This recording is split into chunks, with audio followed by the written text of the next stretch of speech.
തുറന്നാലെന്ന മാനസികാരോഗ്യ ചർച്ചയുടെ ഇന്നത്തെ എപ്പിസോഡിലേക്ക് എല്ലാ പ്രേക്ഷകർക്കും ഹൃദ്യമായ സ്വാഗതം. നിങ്ങളാണ് നമ്മുടെ ഈ പ്രോഗ്രാമിൻ്റെ വിജയത്തിന് കാരണം. നിങ്ങൾ നിർദ്ദേശിക്കുന്ന പല കാര്യങ്ങളും നമ്മൾ നമ്മുടെ ചർച്ചയിൽ ഉൾപ്പെടുത്താറുണ്ട്. ഇനിയും പുതിയതായിട്ട് നമ്മുടെ സമൂഹത്തിന് ആവശ്യമായി വേണ്ട ചില കാര്യങ്ങൾ ഇവിടെ ചർച്ച ചെയ്യണമെന്ന് ആഗ്രഹമുണ്ടെങ്കിൽ അതിനെക്കുറിച്ചുള്ള എല്ലാ നിർദ്ദേശങ്ങളും ഞങ്ങൾക്ക് നൽകാവുന്നതാണ്. പതിവ് പോലെ ഇന്ന് നമ്മളോടൊപ്പമുള്ളത് വിൻസേഷ്യൻ സഭാംഗവും ക്ലിനിക്കൽ സൈക്കോളജിസ്റ്റുമായ സിസ്റ്റർ ഡോക്ടർ ഡോണ തോട്ടത്തിലാണ്. സിസ്റ്ററെ ഏറെ സ്നേഹത്തോടെ നമുക്ക് ഈ പ്രോഗ്രാമിലേക്ക് സ്വാഗതം ചെയ്യാം. സ്വാഗതം സിസ്റ്റർ. സിസ്റ്റർ, ഈ സ്ക്രീൻ അഡിക്ഷൻ എന്ന വാക്ക് ഇന്ന് സുലഭമായി കേട്ടുകൊണ്ടിരിക്കുന്ന ഒരു വാക്കാണ്. ഇതിൻ്റെ ദൂഷ്യഫലങ്ങളെക്കുറിച്ച് ഇത് അനുഭവിക്കാത്തവരായി ആരും തന്നെയില്ല. ഈ ഒരു പ്രശ്നം അല്ലെങ്കിൽ ഈ സ്ക്രീൻ അഡിക്ഷൻ നമുക്ക് ശാരീരികമായിട്ട് പല പ്രശ്നങ്ങളിലേക്കും നമ്മളെ നയിക്കുന്നുണ്ട്.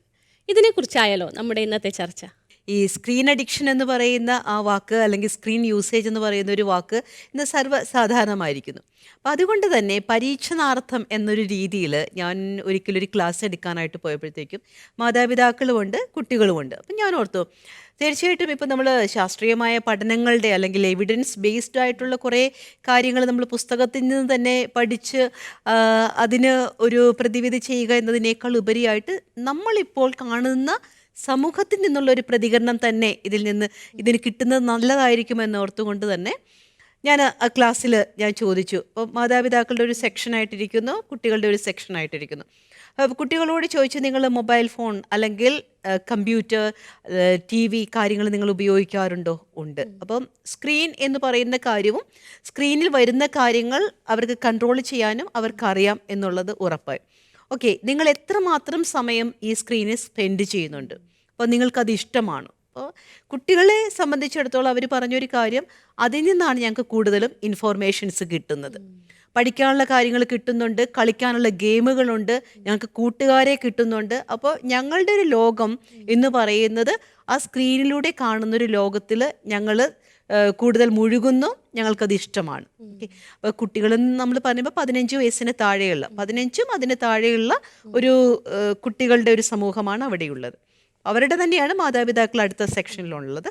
അവരോട് ഞാൻ ചോദിച്ചു, നിങ്ങൾക്ക് നിങ്ങളുടെ കുട്ടികൾ ഈ സ്ക്രീൻ ഉപയോഗിക്കുന്നുള്ളതായിട്ട്, അതായത് മൊബൈൽ ഫോൺ ആകാം അല്ലെങ്കിൽ കമ്പ്യൂട്ടർ ആകാം, ഇത് ഉപയോഗിക്കുന്നുണ്ട് എന്ന് തോന്നുന്നുണ്ടോ? അപ്പോൾ എത്ര പേരുണ്ട്? ഞാനതൊരു കാൽക്കുലേഷൻ തന്നെ നോക്കാമെന്ന് ഓർത്തുകൊണ്ടാണ്. അപ്പോൾ അവർ പറഞ്ഞു ഉപയോഗിക്കുന്നുണ്ട്. അപ്പോൾ അതിൽ എനിക്ക് മനസ്സിലാക്കാനായിട്ട് പറ്റിയ ഒരു കാര്യം, 75-80% കുട്ടികളിൽ സ്ക്രീൻ അമിതമായിട്ടുള്ള യൂസേജ് ഉള്ളതായിട്ടും രക്ഷകർത്താക്കൾ അതിനെ ഓർത്ത് ആകുലപ്പെടുന്നതായിട്ടാണ് എനിക്ക് കാണുവാനായിട്ട് സാധിച്ചത്. അപ്പം ഞാൻ കുട്ടികളോട് പറഞ്ഞു, നോക്ക്, നിങ്ങളുടെ തന്നെ മാതാപിതാക്കളാണ് ഇവിടെ ഉള്ളത്. നിങ്ങളുടെ മാതാപിതാക്കളിൽ ഇത്രയും പേര്, ഏകദേശം ഒരു ഭൂരിഭാഗം 80% നിങ്ങളുടെ മാതാപിതാക്കൾ നിങ്ങളെക്കുറിച്ച് ആശങ്കാകുലരാണ്. നിങ്ങൾ അമിതമായിട്ട് ഈ സ്ക്രീൻ ഉപയോഗിക്കുന്നു, അല്ലെങ്കിൽ നിങ്ങളൊരു ഡിജിറ്റൽ ലോകത്തിലാണ്, പ്ലാറ്റ്ഫോമിലാണ്.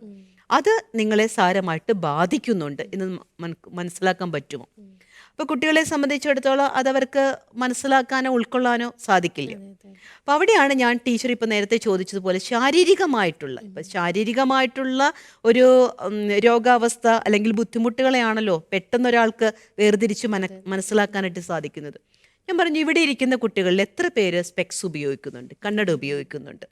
എത്ര പേർക്ക് തലവേദനയാണ് എന്ന് പറഞ്ഞ്, അല്ലെങ്കിൽ കണ്ണിനൊരു ഡ്രൈനെസ് വരുന്നു, കണ്ണിൽ റെഡിഷ്നെസ് വരുന്നു എന്നുള്ള രീതിയിൽ സ്കൂളിൽ നിന്നൊക്കെ ക്ലാസ് കട്ട് ചെയ്ത് വീട്ടിലേക്ക് പോയിട്ടുണ്ട്.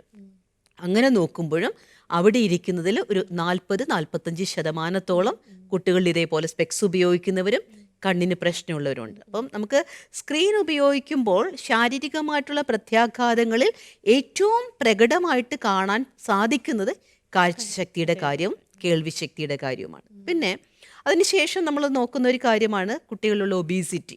അതായത് കുട്ടികളിൽ അമിതമായിട്ടുള്ള ആക്ടിവിറ്റീസ് ഇല്ല, ചലനങ്ങളില്ല. ഇത് കുഞ്ഞിനെ ഒരു ഓവർ വെയ്റ്റിലേക്ക് കൊണ്ടുപോകുന്നുണ്ട്. അപ്പോൾ നമ്മൾ നോക്കുമ്പോഴത്തേക്കും ചില കുട്ടികളെ സംബന്ധിച്ചിടത്തോളം അതുപോലെയുള്ള കാര്യങ്ങളുണ്ട്.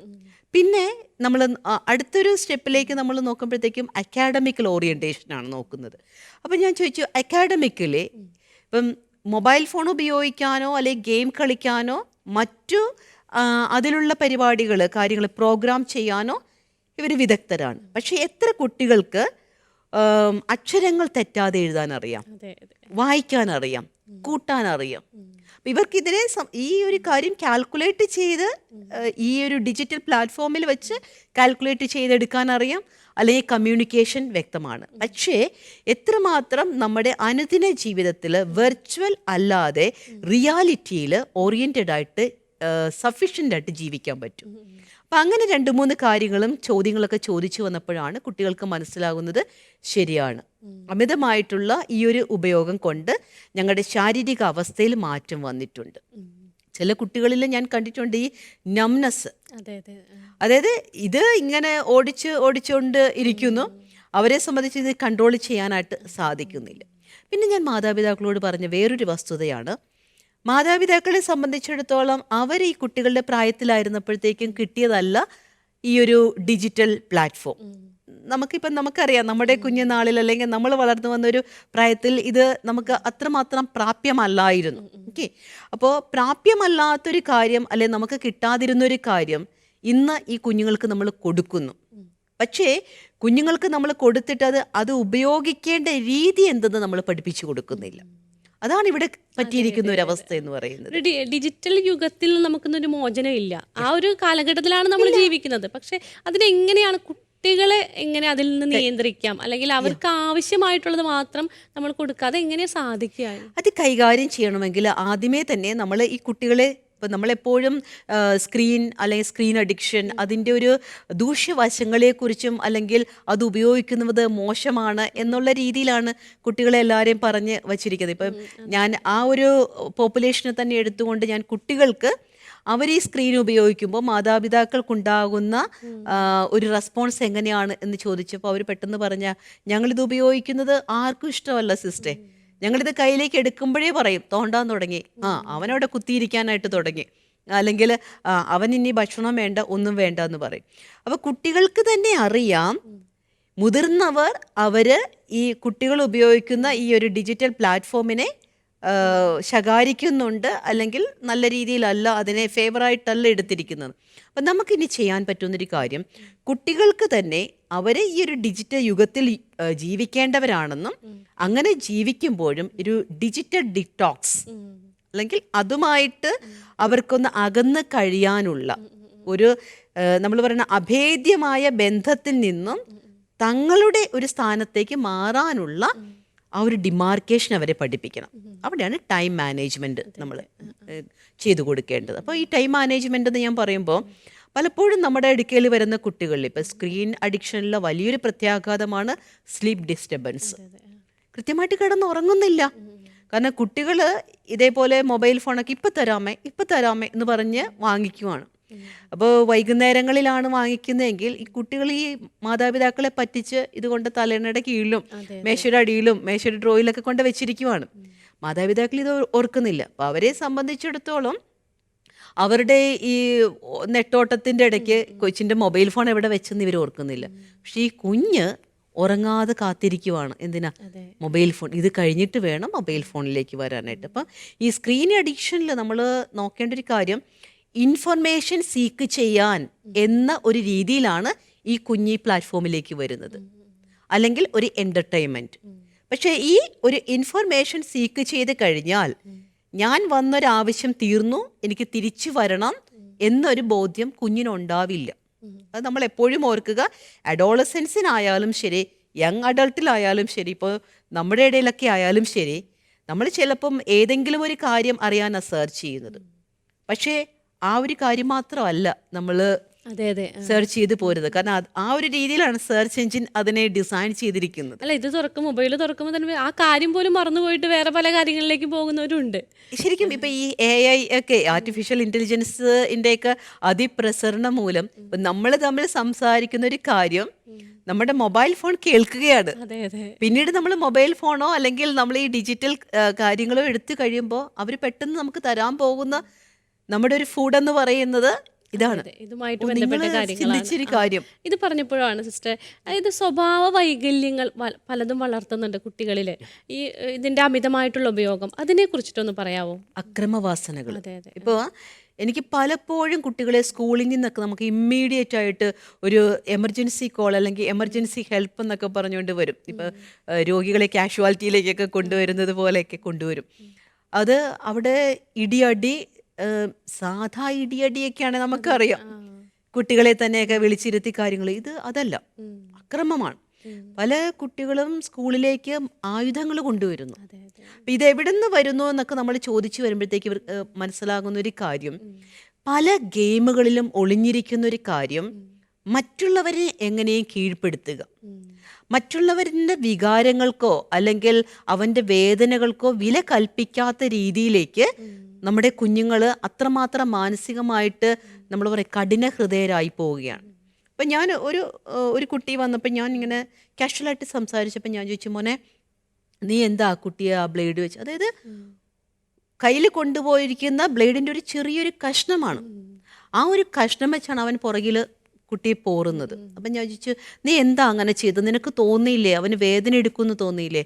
അപ്പോൾ അവൻ പറഞ്ഞൊരു കാര്യം, സിസ്റ്റർ ഞാൻ കളിക്കുന്ന ഒരു ഗെയിമിൽ ഈ ചെറിയ മാഫിയകൾ രൂപപ്പെടുത്തുന്ന ഒരു കാര്യമാണ് അതിനകത്ത് കാണിക്കുന്നത്. അപ്പോൾ ഒരു കുട്ടിയാണ് അതിൻ്റെ അകത്തുള്ളത്. ഈ കുട്ടി രക്ഷപ്പെടുന്നത് മൊത്തം ഈ ബ്ലേഡിൻ്റെ ചെറിയ കഷ്ണം വെച്ചിട്ടാണ്. അപ്പോൾ ഈ ബ്ലേഡിൻ്റെ കഷ്ണം വെച്ച് ഇവനെ ഓരോരുത്തരും ഉരയ്ക്കുന്നു, അവർ പേടിക്കുന്നു, അവർ ഓടിപ്പോകുന്നു. അപ്പോൾ അങ്ങനെ ഓടിപ്പോകുന്ന സ്ഥലം മുഴുവനും ഇവൻ കൈയടക്കുന്നു, അവിടെ അവൻ്റെ കൂട്ടുകാരെ കൊണ്ടുവരുന്നു.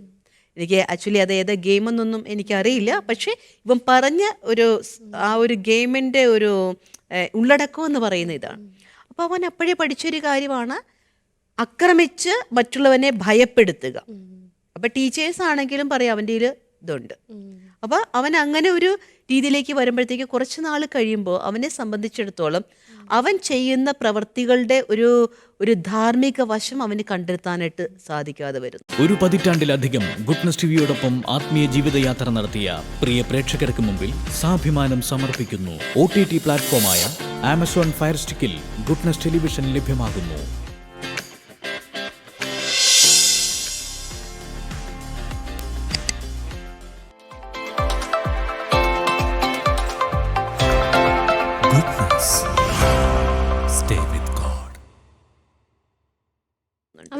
അവൻ്റെ ഒരു മാനസിക വളർച്ച തന്നെ സംഭവിക്കുന്നത് ഈ ഡിജിറ്റൽ മാധ്യമങ്ങളിലൂടെയാണെന്ന്. അല്ലെങ്കിൽ കുട്ടികൾ എന്ന് പറയുമ്പോൾ അവർക്ക് നമ്മുടെയൊക്കെ പ്രായത്തിലായാലും നമ്മൾ മാതാപിതാക്കളിൽ നിന്നായാലും അല്ലെങ്കിൽ നമ്മുടെ ബന്ധുക്കളിൽ നിന്ന് അല്ലെങ്കിൽ കൂട്ടുകാർ, ഇങ്ങനെയുള്ള ഒരു മാനുഷികമായിട്ടുള്ള ബന്ധങ്ങൾ വളരെ കുറഞ്ഞ് ഇവർ കൂടുതലും ഈ മാധ്യമ ലോകത്തേക്കും സോഷ്യൽ മീഡിയയിലേക്കും പോകുന്ന ആ ബന്ധങ്ങളിലേക്ക് അവർ കൂടുതൽ പോകുന്നു. അപ്പോൾ അവർക്കൊരു നല്ലൊരു തലോടലോ സ്പർശമോ സംസാരമോ കമ്മ്യൂണിക്കേഷൻ തന്നെ കുറഞ്ഞു വരുന്നൊരവസ്ഥ.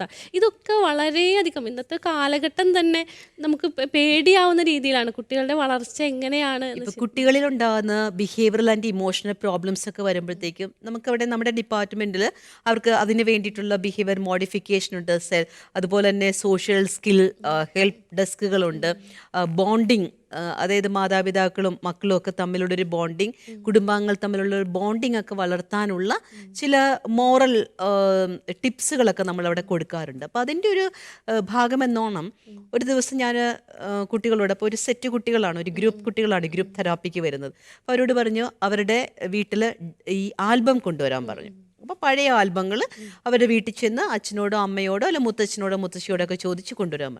ഈ ആൽബത്തിലുള്ള ചിലരെയൊക്കെ കാണിച്ചിട്ട് ഇവരാരാണെന്ന് ചോദിച്ചിട്ട് കുട്ടികൾക്ക് അത്ര അറിയില്ല. പക്ഷേ നമ്മുടെ പല ഗെയിമുകളിലെ ഇവൺ പ്രത്യേകിച്ച് ഈ കൊറിയൻ സീരീസുകളുണ്ട്, ചില ഗെയിമുകളുണ്ട്, അതൊക്കെ കൃത്യമാണ്. അപ്പം എങ്ങനെയാണ് നമുക്ക് ഒരാളോട് ഫെമിലിയാരിറ്റി വരുന്നത്? നമുക്ക് അടുത്തടുത്തുള്ള അയാളുമായിട്ടുള്ളൊരു ബന്ധത്തിലൂടെയാണ് നമുക്ക് ആ ഫെമിലിയാരിറ്റി വരുന്നത്. അപ്പം നമ്മുടെ കുട്ടികൾ ഇന്ന് അറിയുന്നില്ല. ഇപ്പോൾ ഒരു അങ്കിളിൻ്റെ മോളെ കല്യാണം കഴിച്ചിരിക്കുന്ന ഒരു വീട് അല്ലെങ്കിൽ അവരുടെ വീട്ടുകാരുടെ ചില ആൾക്കാർ അറിയുന്നില്ല. കാരണം ഇവരൊരു ഫംഗ്ഷന് പോയാലും ഗെറ്റ് ടുഗദറിന് പോയാലും നമ്മുടെ കുഞ്ഞുങ്ങൾ ഈ മൊബൈൽ ഫോണുമായിട്ടാണ് ഇരിക്കുന്നത്.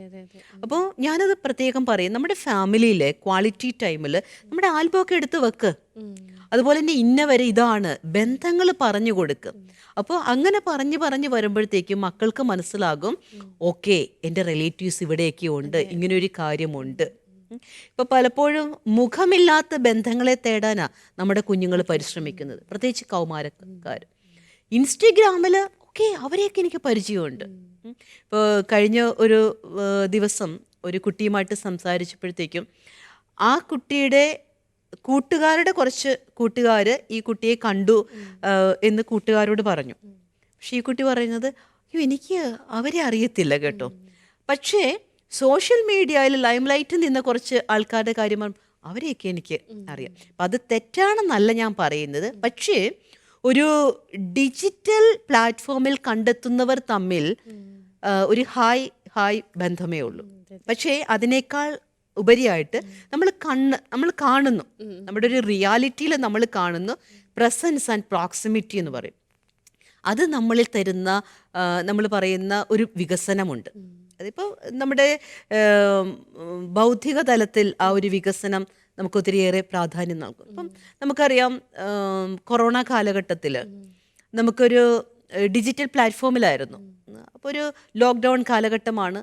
അന്ന് ടീച്ചേഴ്സ് പഠിപ്പിച്ചപ്പോൾ പാഠങ്ങൾ കുഞ്ഞുങ്ങൾ പഠിച്ചു കാണും, പക്ഷെ അവിടെ ബന്ധങ്ങളുടെ പാഠങ്ങൾ പഠിച്ചിട്ടില്ല. അപ്പോൾ അതുപോലെ തന്നെയാണ് നമ്മുടെ കുഞ്ഞുങ്ങളെ ഇങ്ങനെ ഒരു ഇൻ്ററാക്റ്റീവ് സ്റ്റൈലിലേക്ക് നമ്മൾ മാറ്റേണ്ടതായിട്ടുണ്ട്. അപ്പം സ്ക്രീൻ പൂർണ്ണമായിട്ട് ഉപേക്ഷിക്കുക എന്നതിനേക്കാൾ അതിനൊരു ടൈം ലിമിറ്റ് വച്ചിട്ട് ഒരു ആക്ടിവിറ്റിയിലേക്ക് കടക്കണം. സിസ്റ്റർ പറഞ്ഞപ്പോഴാണ് എനിക്ക് തോന്നുന്നു സ്കൂളിലായിരിക്കുന്ന സമയത്ത് മാത്രമാണ് ഇവർ മറ്റുള്ളവരെ കാണുന്നതും കൂട്ടുകാരെ കാണുന്നതും സംസാരിക്കുന്നതൊക്കെ. വീട്ടിൽ വന്നു കഴിഞ്ഞാൽ ഇവർ അവരുടേതായ ലോകത്തേക്ക്, മാതാപിതാക്കളും അവരുടേതായ ലോകം, ഇതൊരു തുറന്ന ചർച്ചകൾ വീട്ടിൽ നടക്കുന്നില്ല. അത് കൂടുതലും ഈ സമയമില്ല എന്നുള്ള രീതിയിലാണ് പോകുന്നത്. പിന്നെ നമുക്ക് ചെയ്യാൻ പറ്റുന്ന ഒരു കാര്യം, കുഞ്ഞുങ്ങൾക്ക് തന്നെ നമുക്കൊരു റെസ്പോൺസിബിൾ ആയിട്ട് ഇതിനെ ഉപയോഗിക്കാനായിട്ട് പഠിപ്പിക്കുക. അതായത് ഞാൻ എന്താണ് കാണേണ്ടത്, ഞാൻ എന്ത് കണ്ടു, അതുപോലെ ഞാൻ എന്ത് പഠിച്ചു. അത് പറഞ്ഞപ്പോഴാണ് ഇത് ഉപയോഗിക്കുക എന്നുള്ള, ഇപ്പോൾ മൊബൈൽ ഫോൺ ഉപയോഗിക്കുക എന്നതിനേക്കാൾ ഉപരി ഇവർ കുഞ്ഞുങ്ങൾക്ക് നമ്മൾ ഉത്തരവാദിത്തങ്ങൾ കൊടുക്കുന്നില്ല, അല്ലെങ്കിൽ വീട്ടിലെ പല കാര്യങ്ങളും പണ്ട് ചെയ്തിരുന്ന പോലെയുള്ള കാര്യങ്ങൾ ഇവർ ചെയ്യിപ്പിക്കുന്നില്ല എന്നുള്ളത് തെറ്റ് തന്നെയല്ലേ? കാരണം അവർക്ക് വേറൊരു കാര്യത്തിലേക്ക് അവർക്ക് ഫോക്കസ് ചെയ്യാൻ പറ്റുന്നില്ല എന്നുള്ളതാണ്. ഇപ്പോൾ കഴിഞ്ഞ ദിവസം വന്നൊരു കേസിൽ ഒരു അഡോളസെൻസ് പയ്യൻ പറഞ്ഞൊരു കാര്യമാണ്. 15-16 വയസ്സേ ഉള്ളൂ. അവൻ പറഞ്ഞാണ്, എൻ്റെ വീട്ടിലെ ബാങ്കിങ് ഇടപാടുകളിൽ അതുപോലെ തന്നെ മറ്റു സാധനങ്ങൾ വാങ്ങിക്കുന്നത്, ടിക്കറ്റ് ബുക്ക് ചെയ്ത് ഇതെല്ലാം ഇവരെന്നെ ഏൽപ്പിക്കും. എന്നിട്ട് ഞാനിതങ്ങ് എടുക്കുമ്പോഴത്തേക്ക് തന്നെ ഇവർ പറയും, തോണ്ടാൻ തുടങ്ങിയെന്ന് പറയും. പക്ഷെ ഞാനിത് പഠിക്കാതെ എങ്ങനെയാ ഇത് ചെയ്യാനായിട്ട് സാധിക്കുന്നത്?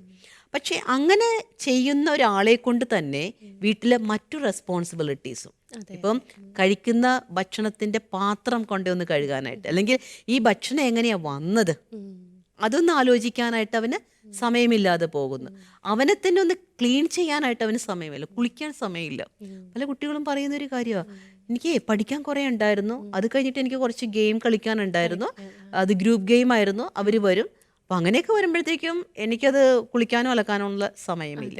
അപ്പം ഇത് നമ്മൾ കുട്ടികളെ പഠിപ്പിക്കേണ്ട ഒരു കാര്യമാണ്. കാരണം എത്രയെല്ലാം ആർട്ടിഫിഷ്യൽ ഇൻ്റലിജൻസ് കാര്യങ്ങളെല്ലാം വികസിച്ചു എന്ന് പറഞ്ഞാലും ഒരു മനുഷ്യനായിരിക്കണമെങ്കിൽ പച്ചയായ മനുഷ്യൻ്റെ ആ വികാരങ്ങളും വിചാരങ്ങളും ചെയ്തികളും എല്ലാം ഉണ്ടാവണം.